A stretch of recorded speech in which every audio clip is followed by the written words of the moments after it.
चलो आज हम लोग पढ़ेंगे बेटा संधि। क्या पढ़ेंगे? संधि। संधि का मतलब होता है दो वर्णों के जोड़ से नया शब्द उत्पन्न होता है, उसे हम संधि कहते हैं। क्या कहते हैं? संधि। दो वर्ण का मतलब ये होगा बेटा, जैसे मान लो ये का खा, तो ये क्या बन गया? का खा। तो एक नया शब्द बन गया, तो इसी को क्या कहते हैं? संधि। क्या कहते हैं? संधि। संधि जो होती है वो तीन प्रकार की होती है। कितने प्रकार की होती है? तीन प्रकार की। नंबर एक स्वर संधि, व्यंजन संधि और तीसरा है विसर्ग संधि। कौन कौन सी होती है? स्वर संधि, व्यंजन संधि और विसर्ग संधि। अब हम पढ़ेंगे स्वर संधि। पहला संधि जो पढ़ेंगे वो स्वर संधि। स्वर संधि जो होती है वो 5 प्रकार की होती है। कितने प्रकार की होती है? कितने प्रकार की होती है? पहली होती है दीर्घ संधि, दीर्घ संधि। दूसरी होती है गुण संधि, तीसरी होती है वृद्धि संधि, चौथी होती है या संधि, पांचवी होती है आयादि संधि। ठीक है? आयादि। ये संधि कितने? 5 प्रकार की होती है। तो हम इन संधियों को ज्यादा विस्तार करना पड़ता, छोटे छोटे ट्रिक के माध्यम से हम लोग इसको याद करेंगे। इस संधि की हम पहचान कैसे करेंगे? ठीक है? अगर कहीं लिखा आ गया तो हम उसमें संधि को कैसे पहचानेंगे? तो हम संधि को पहचानेंगे मात्राओं के आधार। किसके आधार पे? मात्राओं। किसके आधार पे? मात्राओं के आधार पर हम संधि को पहचानेंगे। पहली संधि है दीर्घ संधि। कौन सी है? दीर्घ संधि। दीर्घ संधि में जो होता है आ ई उ, अगर ये आएगा तो कौन सी संधि होगी? दीर्घ संधि। जैसे हरीश, बड़ी ई आ गई, वधु, उ आ गया, उ, वधु। आ ई उ आया कि नहीं आया? आ गया। ऐसे अगर शब्द लिखे रहेंगे तो वहां पे क्या होगा? दीर्घ संधि होगी। दूसरी होती है गुण संधि। ए, ऐ और री, ये आधा जो री होता है ना, अगर ये लगा रहेगा तो उसे क्या कहेंगे? गुण संधि कहेंगे। जैसे नरेंद्र, कौन सी मात्रा है? एक ही। कौन सी? एक ही। नरेश, एक ही। कौन सी मात्रा? एक ही। और ओ की मात्रा ज्ञानोपदेश। क्या है? ज्ञानोपदेश। कौन सी मात्रा है? ओ की। किसकी है? ओ की। तो ज्ञान।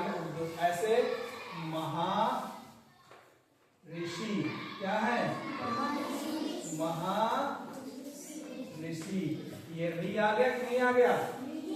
क्या री आया कि नहीं आया? री। ये है री, तो आ गया। तो कौन सी संधि होगी?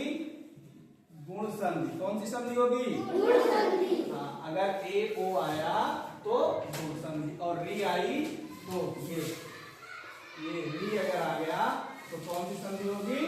गुण संधि। अब पढ़ते हैं वृद्धि संधि। वृद्धि संधि में आय और औ की मात्रा लगेगी। किसकी? आय और औ की मात्रा। जैसे एक है तो कौन सी मात्रा? आय की मात्रा। इसमें सदैव, कौन सी मात्रा? आय की। और इसमें औ की। किसकी? महोज, महोषधि, कौन सी मात्रा आएगी? औ की। अगर ऐसा लिखा हुआ कहीं आता है तो वो कौन सी संधि होगी? वृद्धि संधि। कौन सी? वृद्धि संधि। ठीक। आगे हम लोग पढ़ेंगे यण संधि। कौन सी संधि? यण संधि। यण का मतलब बेटा, अगर या वा रा कहीं पे भी अगर कोई शब्द लिखा हुआ है, या वा रा के आगे आधा वर्ण आता है, मतलब आधा अक्षर लिखा रहता है, आधा वर्ण लिखा रहता है, तो उसे क्या कहेंगे? यण संधि। उसकी पहचान करें। जैसे देखिए स्वागत, देखिए आधा सा लिखा हुआ है ना, तो किसके आगे लिखा हुआ है? वा के। वा के आगे आधा सा, तो स्वागत। तो कौन सी संधि हो गई? यण संधि। कौन सी संधि? अब देखिए यहाँ पे क्या है? अत्यधिक। तो या के आगे आधा सा लिखा हुआ है, तो कौन सी संधि हो गई? यण संधि। अब देखो प्रत्येक, या है, या के आगे आधा ता है, तो यण संधि हो गई। कौन सी संधि हो गई? यण संधि। या वा रा के पहले अगर कोई आधी चीज लिखी हो या आधा वर्ण लिखा हुआ है तो वहां पे कौन सी संधि होगी? यण संधि। कौन सी संधि होगी? यण संधि। अगली संधि हम लोग पढ़ेंगे आयादी संधि। किसकी? आयादी संधि। आयादी में आय, उच्चारण में क्या आएगा? आय, आओ, आय और आओ। ठीक है, इनके उच्चारण में अगर ये सब निकलेंगे तो वहां पे कौन सी संधि होगी? आयादी संधि। कौन सी संधि? आयादी संधि।